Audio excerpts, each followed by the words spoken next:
Hello friends, வாங்க இன்றைக்கி லக்னோ மார்க்கெட்டை வந்து நம்ம சுற்றி பார்க்கலாம். லக்னோவில் வந்து மார்க்கெட் வந்து எப்போவுமே நைட்டு தான்.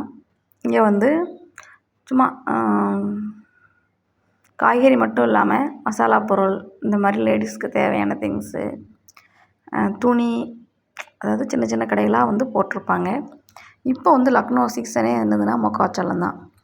இப்போ வந்து சீசன் போய்கிட்டு இருக்கு. கருது இப்போ வந்து ஒரு மக்காச்சோள கருது 5 ரூபா, 50 ரூபாய்க்கு 10 கருது, கருதை பொறுத்து ரேட்டு அந்த மாதிரி தான் கொடுத்துட்ருக்காங்க. இங்கே நைட்டு தான் மார்க்கெட்டுங்கிறனால நாங்கள் எல்லா வேலையும் முடிச்சுட்டு தான் போவோம். ஏன்னா எப்படி போனாலும் மார்க்கெட்டுன்னு போனால் குறைஞ்சது வீட்டிலேருந்து ஒரு 1 கிலோமீட்ரு தான். அதுவும் நமக்கு சனிக்கிழமையும் செவ்வாய்க்கிழமையும் மட்டும்தான் எங்கள் வீட்டு பக்கத்தில் மார்க்கெட் இருக்கும். அப்புறம் இன்னொரு சைடு வந்து பகல்லேயும் மார்க்கெட் இருக்குது, ஆனால் தள்ளி வேறு ஏரியா சைடு இருக்கும்.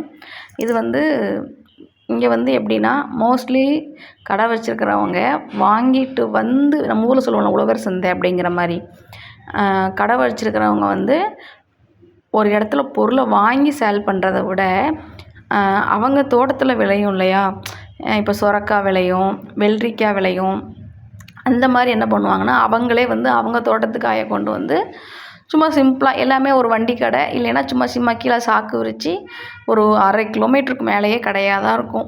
இந்த மக்காச்சோள கருதுலாம் பார்த்திங்கன்னா மோஸ்ட்லி இவங்க வாங்கிட்டு வந்துலாம் சேல் பண்ண மாட்டாங்க. அவங்க தோட்டத்திலேயே விளைஞ்சிது. அதனால தான் இவங்க வந்து போன தடவை வரைக்கும் 50 ரூபாய்க்கு 6 கருது 7 கருது கொடுத்தாங்க. இந்த தடவை வந்து சீசனுங்கிறனால 50 ரூபாய்க்கு 10 கருது அப்படிங்கிற மாதிரி கொடுக்குறாங்க. இப்போ வந்து அவங்களோட தோட்டத்தில் உள்ளதை அவங்களே வந்து என்ன செஞ்சிடறாங்க, அப்படி செய்யும்போது அவங்களுக்கு ஒரு 2 ரூபா வந்து லாபம் இருக்கும். இது அவங்க வந்து அடுத்தவங்களுக்கு கொடுத்தாங்கன்னா ஒரு கருது இவங்களே 5 ரூபாய்க்கு கொடுத்தாங்கன்னா சேல்ஸுக்கு எடுக்கிறோம் ஒரு கருது 2 ரூபாய்க்கு தான் எடுப்பான். அப்படிங்கிறனால இந்த சந்தை வந்து செவ்வாயும் சனிக்கிழமையும் மட்டுமே வந்து வச்சுருப்பாங்க. இது என்ன இலைன்னே எனக்கு தெரியலை. இதுலேயும் இவங்க காய் கூட்டு வைப்பாங்களாம். இது இலை மாதிரி இருக்குது, பூ மாதிரி இருக்குது. நான் கூட இது அந்த சுகருக்கு ஆவாரம் பூவோன்னு நினச்சிட்டேன். அப்புறம் இது என்ன பண்ணுவேன்னு கேட்டால், நாங்கள் சப்ஜி வைப்போம். சப்ஜின்னா ஹிந்தியில் கூட்டு, பொரியல் அப்படி சொல்லுவாங்க.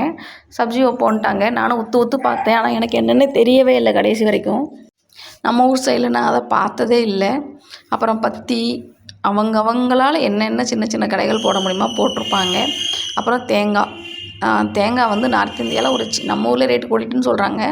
நம்ம ஊரில் ஒரு 15 ரூபாய்க்கு 20 ரூபாய்க்கு வாங்குகிற காய் தான் இங்கே 50 ரூபா. இந்த பார்த்துக்கோங்க, இந்த சைஸ் காய் தான். அப்புறம் இங்கே வாழைப்பழம் பார்த்திங்கன்னா இந்த ஒரு வாழைப்பழத்தை தான் நாங்கள் வந்து 2.5 வருஷமாக சாப்பிட்டுக்கிட்டு இருக்கோம். நம்ம ஊரில் வாழைப்பழம் எவ்வளோ வெரைட்டிஸ் இருக்கும். நம்ம ஊரில் இந்த வாழைப்பழத்தை யாரும் விரும்பி கூட வாங்க மாட்டோம், ரொம்ப ரேரு. ஆனால் இங்கே இந்த ஒரே ஒரு வாழைப்பழம் தான். போன வருஷம் ஜம்முவில் இருந்த வரைக்கும் 1.5 வருஷம் அங்கே இருந்தோம். ஜம்முவில் வந்து லக்னோ வந்ததுக்கப்புறம் இந்த ஒரு வாழைப்பழத்தை தான் நான் இங்கே பார்க்குறேன். இது நல்ல, ஆனால் ஒவ்வொரு நேரத்துக்கு வாழைப்பழம் இனிக்கும், ஒவ்வொரு நேரத்துக்கு புளிக்கும், வேறு வழி இல்லை. ஆனால் இங்கே இந்த வாழைப்பழத்தோட நேம்லாம் எனக்கு தெரியல. அந்த ஒரே வாழைப்பழம் தான் வருது. நம்ம ஊரில் கற்பூரவள்ளி, கோழிக்கூடு, செவ்வாழை, எவ்வளோ வெரைட்டிஸ் இருக்குது வாழைப்பழத்துலேயுமே. இங்கே அப்படிலாம் இல்லை. அப்புறம் வந்து இப்போ ஆப்பிள் தான் இங்கே சீசனு. கிலோ 100 இல்லைன்னா 1.5 கிலோ 100 அந்த மாதிரி போய்கிட்டு இருக்குது. ஆனால் ஜம்முலலாம் ஆப்பிள் வந்து பார்த்திங்கன்னா இந்த சைம்லலாம் 3 கிலோ 100 ரூபா அந்த மாதிரி வந்துடும். ஆனால் இங்கே வந்து லக்னோவுக்கும் ஜம்முக்கும் கொஞ்சம் தூரங்கிறனால 1.5 கிலோ 100 ரூபா. நல்ல ஆப்பிள்னால், ரொம்ப நல்ல ஆப்பிள்னால் 1 கிலோ 100 ரூபா அந்த மாதிரி. நைட்டு சந்தை தான். அப்படி நைட்டு தான் மார்க்கெட் அப்படிங்கிறனால மோஸ்ட்லி 12 மணி 1 மணி வரைக்கும் மார்க்கெட் இருக்கும். ஏன்னா ஒரு 6:30க்கு போனாலே கடைகள் அப்படி தான் போட்டுக்கிட்டு இருப்பாங்க. அதனால நாங்கள் எப்போவுமே சரி 8 மணிக்கு போனால் சாப்பிட்ற டைமிங் லேட் ஆயிரும் அப்படின்னு சொல்லிட்டு சாப்பிட்டு முடிச்சுட்டு போயிட்டு வந்துடுறது. இங்கே என்னென்னா எல்லாத்தையும் கவர்லேயே போட்டு கொடுத்துருவாங்க. அதனால் வீட்டில் கொண்டு வந்து அதை தட்டி பிரித்து வைக்கிற வேலைலாம் பெருசாக இருக்காது.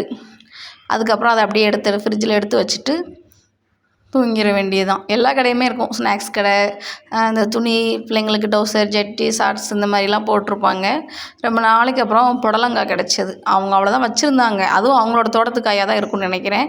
இவ்வளோதாம்மா இருக்குது, 30 ரூபா கொடுத்துட்டு எடுத்துகிட்டு போறியாம்மா அப்படின்னு கேட்டாங்க. இதில் ஒரு கொடுமை என்னென்னா கேரட்டே கிடைக்கல. சாம்பாருக்கு எதை போட்டு சாம்பார் வைக்கனே தெரில. இங்கெல்லாம் பார்த்திங்கன்னா இருக்கிறது லக்னோ, ஆனால் நமக்கு பிடிச்ச மாதிரி ஒரு சாப்பாடை வந்து சாப்பிட முடியாது. அப்புறம் பார்த்திங்கன்னா நைட்டு மார்க்கெட் போகிறது என்ன கொடுமை அப்படின்னா, என் பையன் மக்காச்சோளத்தை வாங்கிட்டு வந்தால் பச்சை கருதை ஒன்றா பிச்சு சாப்பிட்டுட்டு உட்காந்துட்டு இருக்கான். கேட்டால் இதை சுட்டு தரீங்களா, மணி எத்தனை மணி, 11 மணிக்கு சுட்டு தரீங்களா? ஏன்னா நாங்கள் மார்க்கெட் போகும்போதே 9:30க்கு மேலே தான் போனோம். போயிட்டு வர 10:30 10:45 கிட்ட ஆகிடுச்சி. இதை சுட்டு தரீங்களா, சுட்டு தாங்கன்ட்டு நிற்க. நானும் அவனை எவ்வளவோ சமாதானப்படுத்தி பார்த்தேன்டி, காலையில் சாப்பிட்றா சுட்டு தரேன்டானா, இல்லை சுட்டு தாங்க, நம்ம 2 பேரும் கொஞ்சம் நேரம் பால்கனியில் உட்காந்து சாப்பிட்டுட்டு அப்புறம் போய் தூங்குவோம் அப்படின்னுக்கிட்டு. அடப்பாவி, இவன் தூங்குற மாதிரி இல்லை போல். இவங்களை வீட்டில் விட்டுட்டு போயிருந்தேன். எனக்கு 2 பசங்க. வீட்டில் விட்டுட்டு போனால் அவன் போய் தூங்குற மாதிரி இல்லை, எனக்கு இது சுட்டு கொடுங்கன்னு 11 மணிக்கு நிற்கான். டைஜஷன் வயிறு வலி வந்துடும்டானா, இல்லை அதெல்லாம் ஒன்றும் செய்யாது, சுட்டு கொடுங்க. அதுக்கப்புறம் வந்து இதை சுட்டு கொடுத்தேன். அதுக்கப்புறம் உட்காந்து அரை இது சாப்பிட்டுட்டு அரை இதை என்கிட்ட கொடுத்துட்டு போயிட்டான். ஊரே தூங்கிருச்சு. ஆனால் நாங்கள் மார்க்கெட் போயிட்டு வந்து மக்காச்சோளத்தை சுட்டு சாப்பிட்டுக்கிட்டு இருக்கோம். பாருங்கள், வெளியில் பாருங்கள், இது வந்து 11 மணி நைட்டு. அதனால தான் வெளியில் வீடியோ எடுத்தேன். பாய் பாய். என் சேனல் பிடிச்சா லைக் பண்ணுங்கள், சப்ஸ்கிரைப் பண்ணுங்கள். பாய். லக்னோ பற்றின வீடியோஸ் எல்லாம் உங்களுக்கு பார்க்கணும் அப்படின்னா லக்னோ அஃபிஷியல் 2025 அப்படிங்கிற சேனலை வந்து நீங்கள் சப்ஸ்கிரைப் பண்ணி வச்சுக்கோங்க. லக்னோவில் உள்ள வீடியோஸ் எல்லாம் வரும். பாய் பாய்.